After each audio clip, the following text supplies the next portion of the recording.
I fell in love with a friend from school. His name is Alex, and his smile can light up the entire room. We spend so much time together, studying, laughing, and sharing our thoughts. It's like we've created our own little world, just the two of us.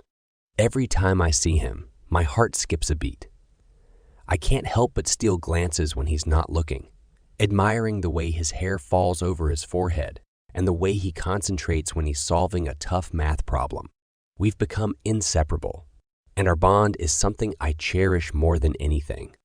But there's a secret between us, something we've had to hide from everyone else. Our relationship is more than just friendship. We've fallen in love with each other. In a world that doesn't always understand, we've found solace in each other's arms. We steal moments when no one's around. A brush of hands under the library table, a lingering gaze during lunch breaks. It's both thrilling and terrifying, knowing that our love is real, but having to keep it hidden. We've created our own language of glances and subtle touches that only we can decipher. I've always known I was gay, but finding love in the unlikeliest of places was unexpected. Alex and I support each other through everything, from tough exams to personal struggles.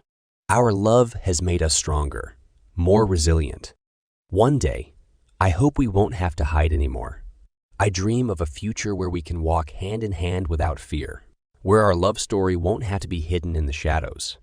Until then, we'll continue to treasure our stolen moments, our secret smiles, and the unspoken words that bind us together. Because this is more than just a gay romance. It's a true love story, one that defies expectations and challenges societal norms. And as long as we have each other, I know we can face whatever the world throws our way. As time goes on, our love for each other only grows stronger, but so does the weight of the secret we carry. We're constantly tiptoeing around others, making sure no one catches a hint of what we truly mean to each other. It's exhausting, and at times, it feels like we're living two separate lives. One day, as we're sitting in our favorite spot under the old oak tree in the school courtyard, the topic of prom comes up. It's supposed to be a magical night, a rite of passage for high school seniors. But for us, it's a potential minefield. You know, prom is just around the corner, Alex says, looking down at his hands. I nod, my heart racing. Yeah, it's hard to believe how fast time is flying. He lets out a sigh. I wish we could go together, dance like no one's watching. I smile sadly. I wish that too, Alex. He looks up at me, his eyes filled with a mixture of longing and frustration. Why does it have to be this way? Why do we have to pretend? I know. It's not fair, I reply, my voice tinged with bitterness. But you know how things are. He clenches his fists, his jaw set in determination. I'm tired of hiding. I don't want to pretend anymore. My heart skips a beat at his words, a glimmer of hope sparking within me. Alex, you can't be serious. It's not that simple. He turns to me, his gaze intense. Why not? Why should we be ashamed of who we are? Why should we deny our love? Tears well up in my eyes as I realize the depth of his conviction. I'm not ashamed, Alex, but you know the consequences. We could face discrimination, isolation, even danger. He reaches out and takes my hand, his grip firm and reassuring. I don't want to hide anymore. I want to be with you openly, without fear. I look into his eyes, my heart torn between my love for him and my fear of the unknown. I love you, Alex, more than anything. But this is a big step. He squeezes my hand gently. I know it won't be easy, but I believe in our love. As much as I want to take that step with him, I can't help but feel a rush of anxiety. The world can be cruel, and prejudice still exists. But looking into Alex's eyes, I also see hope, bravery, and an unbreakable bond between us. We sit there, hands intertwined, contemplating the future that lies ahead. And in that moment, under the shade of the old oak tree, I know that whatever path we choose, we'll face it together. The night of the prom arrives, and I can hardly believe we're actually doing this. I stand in front of the mirror, adjusting my tie and trying to calm my racing heart. Alex, dressed in a sharp suit, looks equally nervous but determined. "We can do this," he says, giving me a reassuring smile.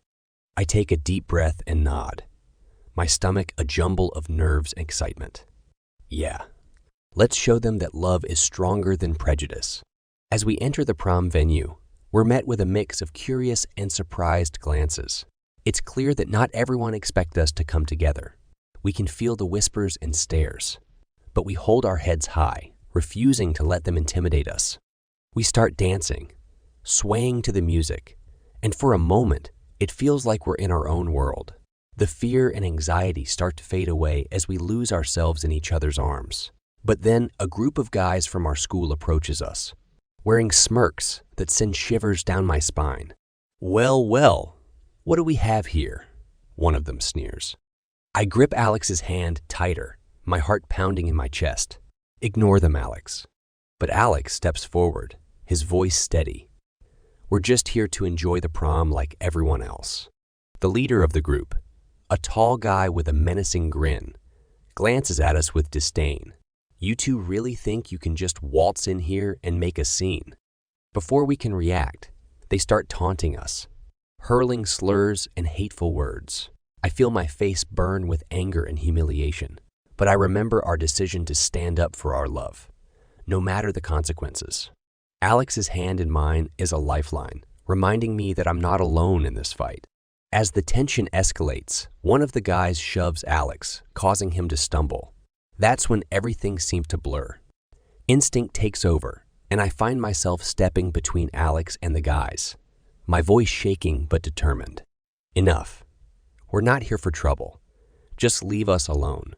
The atmosphere becomes even more charged, and suddenly, chaos erupts. Fists fly, and before I know it, punches rain down on us. I try to shield Alex as best as I can, but the blows keep coming. The pain is excruciating, both physically and emotionally. We never imagined that our night would turn into a violent confrontation. Amid the chaos, I catch glimpses of teachers rushing towards us, trying to break up the fight. The attackers are pulled away and the music stops. Blood drips from my lip, and I look at Alex, his face bruised and battered. But in his eyes, I see something unyielding, a spark that refuses to be extinguished. As we're led outside, away from the prom that was supposed to be a celebration of our love, I hold on to Alex, our fingers intertwining.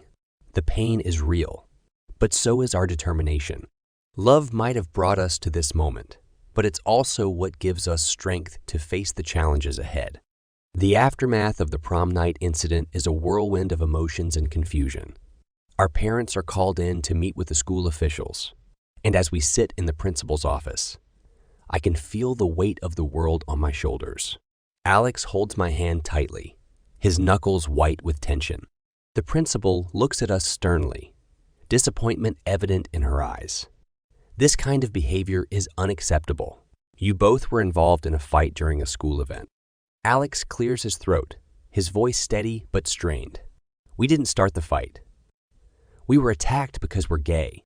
The principal raises an eyebrow, a skeptical look on her face. Attacked for being gay. I find that hard to believe. I interject, my frustration and anger bubbling up. It's the truth. They taunted us, used slurs, and then they physically attacked us. We were just defending ourselves.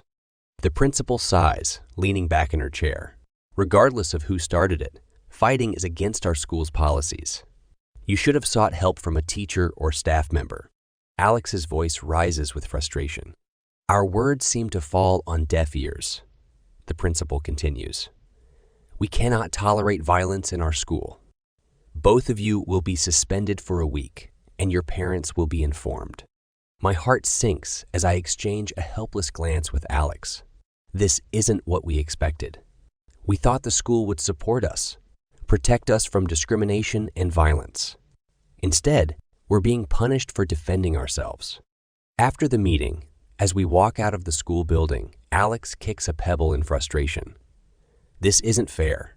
We're the ones who got hurt, And now we're being treated like we're the problem. I put my arm around him, trying to offer some comfort. I know, Alex. It's infuriating. But let's not lose sight of why we did this in the first place. We wanted to stand up for our love, even in the face of adversity. He nods, a mixture of determination and weariness in his eyes. You're right. We can't let this break us. As we head home, we brace ourselves for the difficult conversations with our parents. We know they'll be worried and disappointed, but we hope they'll also understand our side of the story. This fight, both the physical one at the prom and the emotional one against prejudice, has become a defining moment in our journey. We might be facing consequences we didn't anticipate, but we're also proving that love can endure even in the darkest of times. And as we hold on to each other's hands, we know that our bond is unbreakable no matter what challenges lie ahead. The days following the suspension are a blur of emotional conversations, heated arguments, and tears. When our parents find out about the fight and the suspension, their reactions are mixed. They're worried for our safety, disappointed in our actions, and concerned about our future. As much as they love us, they struggle to comprehend the complexity of our situation. One evening, our parents ask us to gather in the living room for a family meeting. The tension in the room is palpable as we sit down, our hearts heavy with anticipation. Alex's mom speaks up first, her voice shaky. We've been talking and thinking a lot about what happened, she begins. We want what's best for both of you, but we're worried about the path you're on. My mom nods in agreement. We know you're in love, and that's not something we can just dismiss. But the situation at school, the fight, it's become too much. My dad chimes in, his expression grave. We've decided that it might be best for both of you to go to different universities. Get a fresh start. Focus on your studies. I feel my heart drop, and I glance at Alex, who looks equally shocked and devastated. This is not what we expected. We thought our parents would understand that our fight was a result of defending ourselves, of standing up for who we are. But we love each other, Alex protests, his voice quivering. Sending us to different universities, it's like tearing us apart. My dad sighs, his tone sympathetic. We know it's hard, but we believe that a bit of distance might help you both. It's not a punishment. It's a chance to grow individually. Tears stream down my face as I try to make sense of this new reality. But we've been through so much together. We've faced discrimination and violence. And now you want to separate us? Alex's mom reaches out to him, her eyes filled with compassion. We're not trying to erase your experiences or your love. We just want to make sure you're safe and have the opportunity to thrive. As the days pass, the weight of our parents' decision sinks in. We research different universities, trying to find ones that offer the programs we're interested in. The thought of being apart from Alex is agonizing, but we try to see it as a chance for personal growth. We exchange bittersweet promises, vowing to stay strong and remain connected despite the physical distance. Our love has endured so much already, and we hope that this trial will only make us stronger. Saying goodbye is one of the hardest things I've ever done. As we hug tightly at the airport, tears staining our cheeks, I whisper in Alex's ear, "This isn't the end. We'll find our way back to each other." He nods, holding me even tighter. I believe that. As the plane takes off, I look out the window, watching the city disappear beneath the clouds. Our journey is far from over, and though we're on separate paths for now, I hold on to the hope that one day, our love story will find its way back to where it belongs. The first few months at the new university are a blur of unfamiliar faces, challenging coursework, and a constant ache in my chest. Without Alex by my side, everything feels dull and colorless. I try to throw myself into my studies, hoping that the academic rigor will distract me from the loneliness that's consuming me. But as the weeks turn into months, the weight of our separation becomes unbearable. I find it hard to focus on my assignments, my thoughts often drifting back to the memories we shared, the laughter, the stolen glances, and the warmth of his embrace. The emptiness I feel without him grows into a gnawing pain that I can't shake off. The nights are the hardest. I lay in bed, staring at the ceiling, unable to silence the voice in my head that tells me I'm alone and that everything is falling apart. The sound of laughter and footsteps in the dormitory hallways only serves as a reminder of the life I used to have, the life I desperately wish I could go back to. I try to reach out to friends I've made at the new university, but it's hard to explain the depth of my sadness. I feel like a part of me is missing, and no matter how hard I try to fit in, I'll never truly belong here without Alex. My academic performance starts to suffer, and I find myself withdrawing from social activities and skipping classes. It's a vicious cycle. The more I isolate myself, the worse I feel, and the worse I feel, the harder it becomes to reach out for help. I'm trapped in a sea of sadness, and I can't see a way out. One day, as I'm sitting in my room, the weight of my emotions becomes too much to bear. I break down, sobbing uncontrollably. It's as if all the pain and loneliness I've been holding back come crashing down on me at once. In that moment, I realize that I can't go on like this.